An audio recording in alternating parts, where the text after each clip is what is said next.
Vamos ver o que tem aqui hoje. Bruno Yamamoto. Vamos ver. Pastor Elias, deu áudio, deu um pau aí no áudio, né? Então, é assim, a minha pergunta é referente ao que Paulo diz, né? A Paulo e Jesus, né? Quando Paulo fala que nós somos salvos pela graça mediante a fé, isso não vem de nós, é dom de Deus, sim, não por obras para que ninguém se glorie, né? Aí alguns dizem que a gente não pode... não há nada que a gente possa fazer por nós mesmos para a gente ser salvo, que basta crer na salvação e tá beleza, na graça da salvação. Mas Jesus, quando ele é perguntado por se seriam poucos os que seriam salvos, lá em Lucas 12, se eu não me engano, Jesus fala para a gente se esforçar para entrar pela porta estreita, porque muitos estão no caminho largo que leva à perdição, poucos vão encontrar o caminho estreito que leva para a vida. Então a minha pergunta é, se realmente não há mais nada que a gente possa fazer para ser salvo, basta crer, porque Jesus falaria para a gente se esforçar para a gente entrar pela porta estreita. Mais uma vez no finalzinho. Aqui. Mais nada que a gente possa fazer para ser salvo, basta crer, porque Jesus falaria para a gente se esforçar para a gente entrar pela porta estreita. Salvação. Tem que se esforçar? O que quer dizer essas duas passagens? Acho que é essa o ponto da resposta. Então, vamos lá? Vamos tentar responder? Então, seja bem-vindo à Escola Tadel e a mais um Elias Responde! Vamos lá, vamos tentar responder. Deus nos dê sabedoria. Vamos que vamos? Começar então pelo começo, né? Efésios capítulo 2, verso 8 e 10, onde fala que somos salvos pela graça. Está escrito assim: porque vocês foram libertados pela graça, por meio da confiança, e mesmo esta não é a sua realização. Então a gente foi salvo pela graça, uma confiança em Cristo, e isso não é uma coisa nossa, não é a realização nossa. O fato de nós termos essa confiança não é também uma realização nossa, mas isso é um presente de Deus. Vocês não foram libertados por suas ações, então não é meu comportamento que me trouxe libertação. Portanto, não tem do que se gloriar, porque foram feitos por Deus, criados em união com Cristo Jesus, para a vida de boas ações, já preparados por Deus para serem realizadas por nós. Essa aqui é uma versão judaica. Eu tinha separado aqui, mas já perdi. Eita, Elias, velho. Gálatas, Efésios. Vamos ler na tradicional?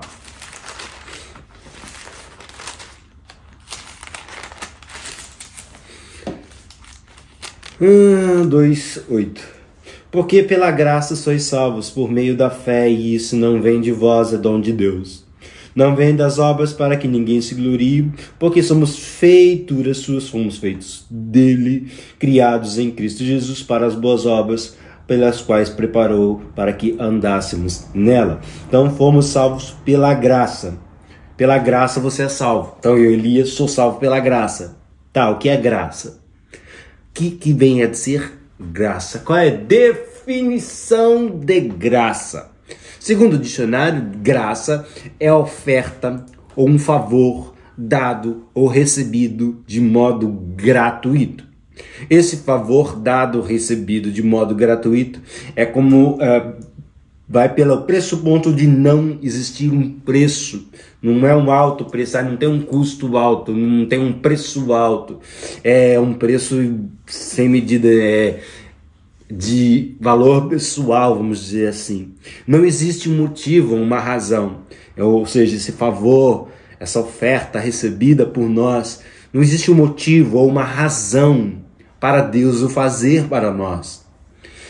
Não tem por mais que eu queira, por mais que eu exercite, por mais que eu tente, não há uma causa, um motivo, uma razão ou circunstância de eu promover algo que vai mexer com o coração de Deus para Ele me dar isso. Então a salvação é pela graça, porque é algo que, primeiro, não tem um valor, não tem um preço para mim. Eu sou o quê? Sem Cristo eu sou o quê? Quem que eu era no meu passado? As podridões, os pecados, os caminhos ridículos que eu fiz. Não existe motivo ou razão para Jesus vir até mim e, por amor, se dedicar a essa transformação e salvação. Ou seja, a graça é uma qualidade atrativa de Deus que nos atrai para com Ele. Graça, ao meu entender, é a reconexão de mim e Deus. É a capacitação gerada por Ele em mim. Então Ele gera uma capacitação em mim. Essa capacitação que Ele está gerando em mim, ela desfaz toda a estrutura apodrecida dentro de mim e regenera a forma eleita e preciosa dele, segundo a sua identidade. Ele pôs uma identidade em mim. Ele pôs um genoma. O genoma dele foi inserido em mim. Os genomas são características, vamos dizer assim, são as identidades que estão dentro do DNA. São a composição genética que está dentro da estrutura do DNA. Deus colocou em mim. Essa é a graça. Isso me faz agora ser filho. É exatamente esse genoma que me faz ser filho, que me faz ser um com Ele, que faz preencher o vazio, o vácuo de inexistência que existe dentro de mim. Isso é a graça. Essa nova estrutura que foi criada, que nos faz ser templo do Espírito, que faz o Espírito Santo poder habitar dentro de nós, faz essa possibilidade que os profetas, os apóstolos, os profetas, os patriarcas desejavam e sonhavam, eles estudavam, buscavam essa realização, esse dia que está presente em nós para hoje. Se eu for buscar terapia, ou ações, ou comportamentos, essas coisas naturais vão produzir algo bom, mas não vai preencher o vácuo. Existe um vácuo de inexistência. As terapias, elas vão produzir mentes lúcidas, mas não vai produzir uma nova identidade. Pode aprimorar a identidade caída, a identidade perdida, mas não vai dar uma nova identidade. Porque em Cristo nós somos feitos nova criatura, nova ação, novo ser. E isso é maravilhoso. A terapia ela vai produzir acertos na minha vida, mas não é a vida em si mesmo. A minha vida de morte, de perdição, pode ser que tenha pontos que ela vai arrumar, mas continua sendo ainda um caminho de morte e perdição. Ah, mas eu sou bonzinho, mas sem Jesus, sem Cristo, sem a reconexão, sem a graça manifesta na minha vida, sem esse genoma de transformação, fazendo-me ser filho, um com Ele, preenchendo o vazio de inexistência dentro de mim, eu não tenho vida. Eu estou condenado a uma eternidade diante a face da ira de Deus, queimando junto com Satanás, seus anjos, e o inferno, no lago de fogo.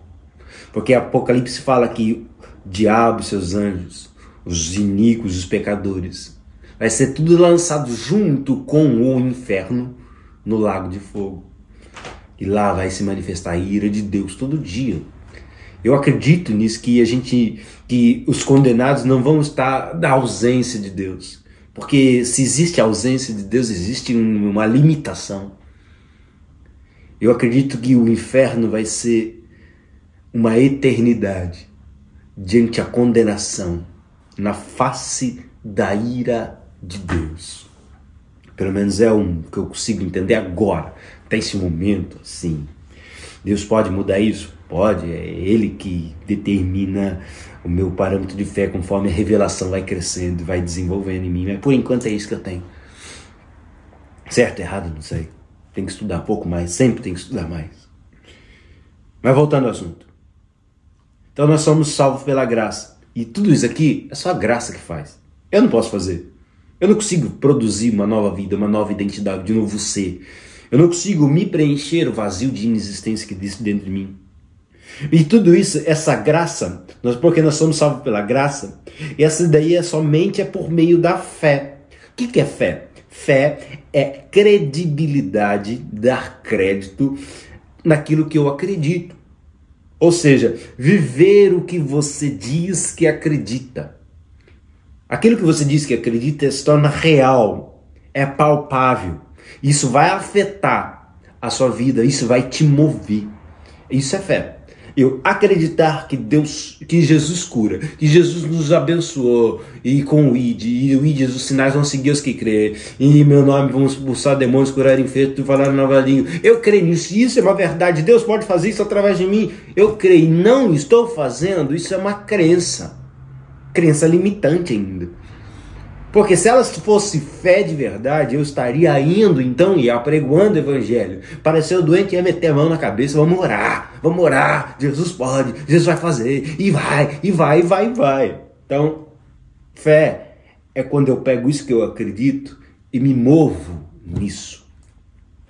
O meu comportamento, minha ação, minhas obras são em direção a isso. E essa graça, essa salvação, ela não pode vir por obras, porque a minha obra em si não vai produzir nada disso. Porque quem nos fez? No verso 10, porque nós somos feitos de Deus, através de Jesus Cristo. Nós somos feitos em Cristo. Então Jesus, ao morrer na cruz, sendo o Messias, morreu na cruz para a reconexão. Ao ressuscitar, ele se tornou cabeça, o primeiro dentre todos os irmãos. Esse sacrifício, ele nos dá o elo de ligação, ele coloca esse genoma em nós pela fé, e a gente é inserido em Cristo. Ou seja, Jesus é o cabeça, a igreja é o corpo do Cristo. Jesus é o cabeça do Cristo. Então, quando eu estou inserido nesse contexto de fé, eu me insiro em Jesus, me torno um corpo com Ele, um ser com Ele. É a Bíblia que diz, vai ler lá, vai ler. Eclesiastes 3, 1 ao 13 vai falar, se não me engano é verso 13, mas fala que o Senhor pôs no coração do homem um anseio pela eternidade. A graça é o que preenche esse anseio pela eternidade. A graça é a existência de Deus, a essência de Deus, a realidade de Deus. A eternidade só é preenchida com a eternidade. Então, no coração do homem tem um buraco de inexistência, um vácuo de inexistência que é preenchido somente por aquilo que inexiste. Deus. Uau! Aí vamos para a segunda parte do áudio, que fala a respeito de Lucas 13, de 24 a 26, e também tem em Mateus 7, de 13 a 14. Fala sobre os dois caminhos, as duas possibilidades, a porta estreita e a porta larga. Por que Jesus está querendo falar aqui? Eu vou me ater mais aqui em Mateus, porque já está aberto aqui em Mateus. A Mateus aqui, Jesus está falando aqui, entrai pela porta estreita, porque larga e espaçoso é o caminho que conduz à perdição, e muitos são os que entram por ela. E porque estreita é a porta e apertado o caminho que leva à vida, poucos encontram, mas a salvação é a graça, é de graça, só Deus pode fazer, não posso fazer nada por isso. Por que tem esse caminho estreito? Não basta ser salvo? Não basta eu acreditar, ter fé? E é aí que eu entendo de novo o ponto de fé. Eu acredito mesmo que Jesus é esse ponto, que Jesus é meu Senhor, meu Salvador, meu transformador. Eu realmente acredito que essa graça, ela produziu um genoma de transformação em mim, me fez filho, um com Ele, preencheu esse vazio de inexistência, me deu um novo destino, um novo rumo, um novo caminho. Eu preciso me apertar nisso. Antes de falar desse caminho estreito, quero falar um pouquinho do caminho largo. Porque o caminho largo É interessante porque aqui já no verso 15, Jesus já fala assim, ó, acautelai-vos com os falsos profetas. Tenha cuidado com os falsos profetas, que vêm até você vestido como ovelha, mas interiormente são lobos devoradores. Então o caminho largo, ele tem uma característica que é o líder, o pastor, o bispo, apóstolo, sei lá, quem está dirigindo esse caminho, quem está te guiando nesse caminho, ele é um falso profeta. Está vestido como ovelha. Ele parece crente, fala como crente, age como pastor, fala como pastor, tem até dom, cura, expulsa demônio, faz sinais, maravilhas, faz umas coisas da hora. Porém, são lobos devoradores. Interiormente, são sepulcros caiados. E como que eu discerno isso? Pelo fruto. A gente vai só conseguir lendo lá. Verso 21 agora. Nem todo o que me diz Senhor, Senhor entrará no reino do céu, mas aquele que faz a vontade do meu Pai que está no céu. Então eu preciso entender a vontade de Deus. Muitos me dirão naqueles dias, Senhor, Senhor, nós profetizamos em teu nome, expulsamos demônios, falamos em línguas e tal, fazemos sinais, maravilhas, olha só, até maravilhas fizeram. Esses são o caminho dessa outra possibilidade. Porta estrela larga.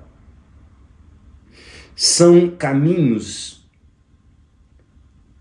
de mestres que amenizam a realidade da palavra, trazem o legalismo dentro de um padrão de religiosidade e aprisionam pessoas.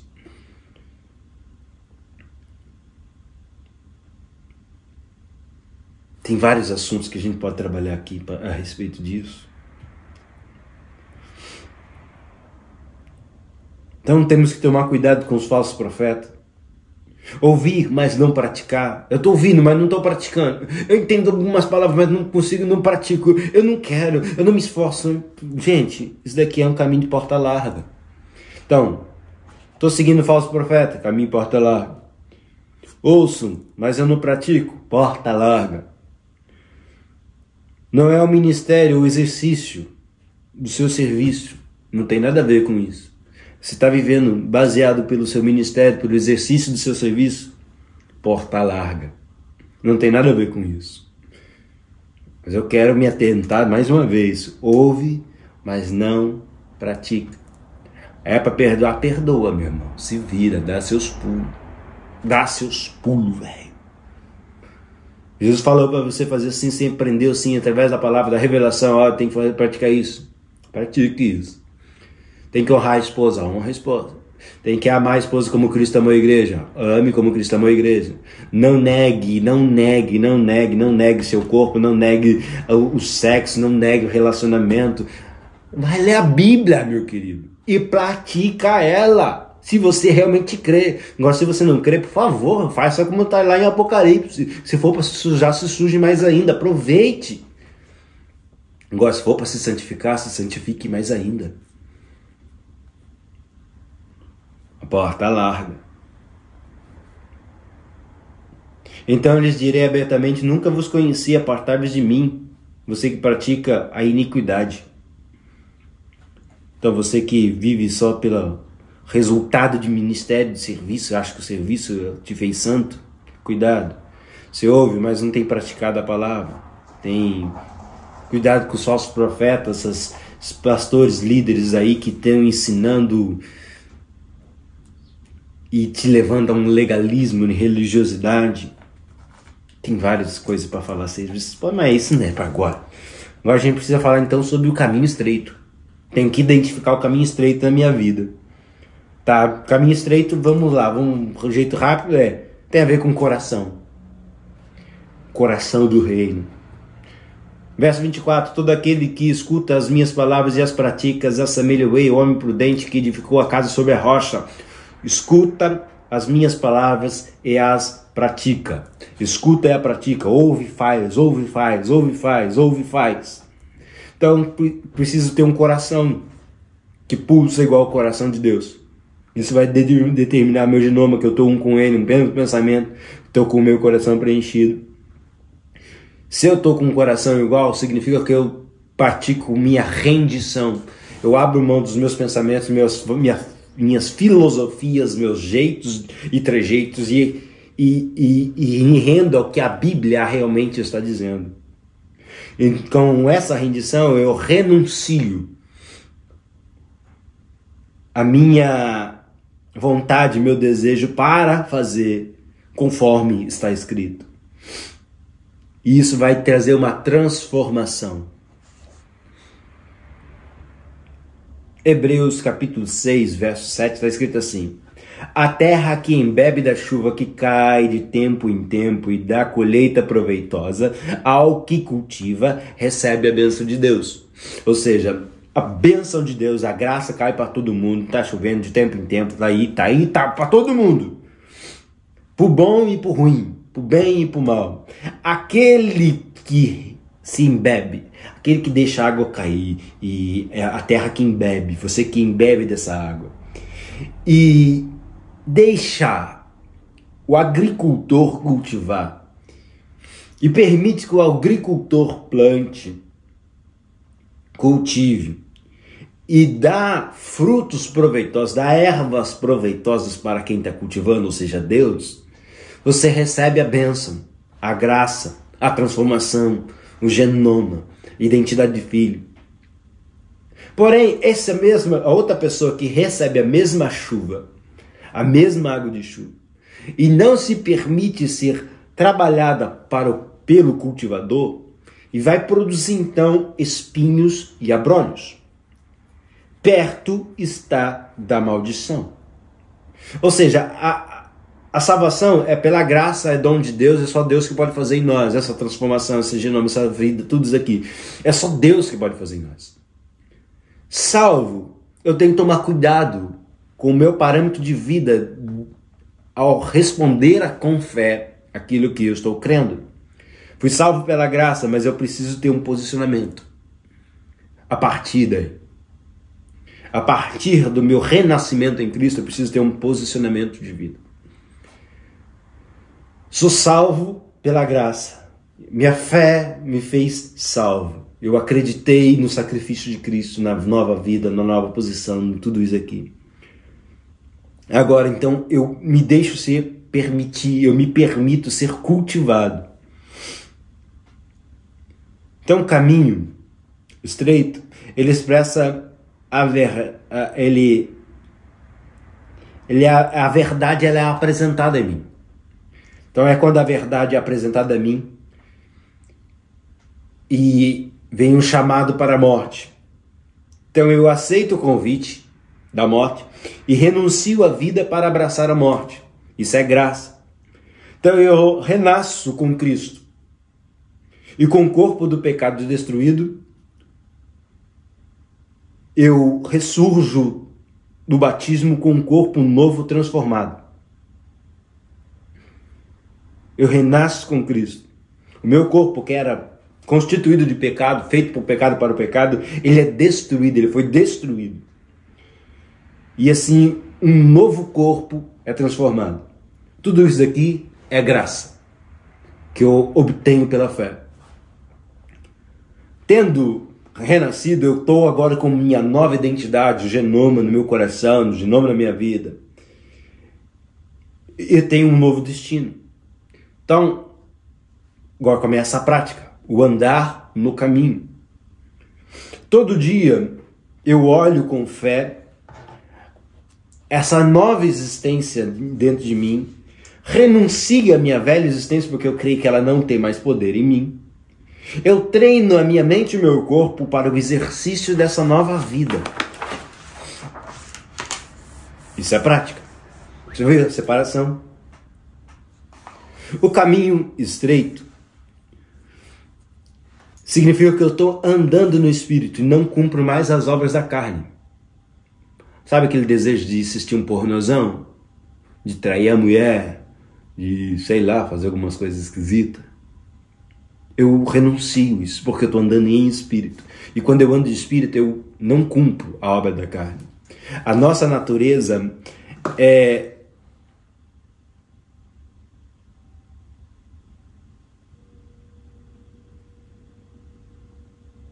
A nossa natureza, ela é cobiçada pelos desejos do pecado. Então, a nossa natureza é cobiçada pelo desejo do pecado. Nossa natureza cobiça, deseja, anseia pelo pecado. A nova natureza anseia a eternidade, tendo o corpo carnal subjugado. Então eu ando, todo dia eu tenho que andar subjugando o meu corpo à escravidão. Eu esbofeteio o meu corpo para que o pecado não crie raiz, muito menos esperança. Assim, eu pratico os sacrifícios de louvores, os sacrifícios espirituais a Deus, que são os frutos dos meus lábios que confessam, que declaram Deus em mim. E quando a gente fala em declarar, significa que a gente lançou um fundamento. São palavras, são comportamentos, manifestações que põem fim, que finda, que põe um divisor de água, não somente em mim, mas em quem ouve, quem vê, quem assiste. Tem um final. Exatamente isso. Então eu declaro Deus em mim. Quando eu declaro Deus em mim, significa que eu estou declarando o fim da velha natureza. Quando vem a vontade de aprontar, do pecado, ali tem um bloqueio. Porque eu sou filho. Isso eu sou filho porque Ele me adotou. Isso é graça. Mas hoje, como filho, eu busco praticar o exercício de ser como Ele. Graça é você nascer filho, príncipe de um rei. Isso é graça. Só que o caminho estreito é você ser filho do rei. Comportamento. A mulher de Faraó não basta dizer que ela é fiel. Ela tem que parecer ser fiel. Até, né? Bye. E até o próximo vídeo. Espero que tenha respondido. Ficou grande, né? Mas ficou legal, eu acho. Não sei. Bem, já, né? Bye. E até mais. Se você tem perguntas, se você tem dúvidas, se quer saber alguma coisa, pergunta que Elias responder. E no demais, Kami wa anata wo shukufuku shita. Graça ao bebê ser fecundado. Se a gestação, o parto, graça. Você não faz força para nascer, mas quem faz a força é a mãe. É a mãe que sangra, a mãe que sofre, a mãe que sente as dores, é a mãe que passa pelo processo. O filho nasce. Após nascer, ele precisa existir como filho. O primeiro ato do bebê é o choro, busca do leite. E assim ele vai se desenvolvendo para crescimento e formação. Graça é nascer. Caminho estreito é eu ser filho e manter essa identidade de filho. Graça é eu ser adotado por um príncipe e me tornar príncipe do reino. Caminho estreito é eu me comportar, rejeitando a herança maligna, pecaminosa do qual eu nasci, para ser exemplo, filho do príncipe em exercício, filho do rei em exercício. Então, meu comportamento tem que ser comportamento de príncipe, porque se eu sou príncipe, eu tenho que me comportar como príncipe. Isso é caminho estreito. Ou seja, o caminho estreito é a prova do que a graça realmente me transformou. Caminho estreito, a vida de caminho estreito, é resignação, é abandono da natureza antiga, de escravo, de perdido, de falido, de abandonado, para agora o exercício de filho do rei, príncipe. Um príncipe não basta dizer que é um príncipe. Tem que ser, se comportar, pensar, agir, falar como. Aí sim ele vai ser um príncipe.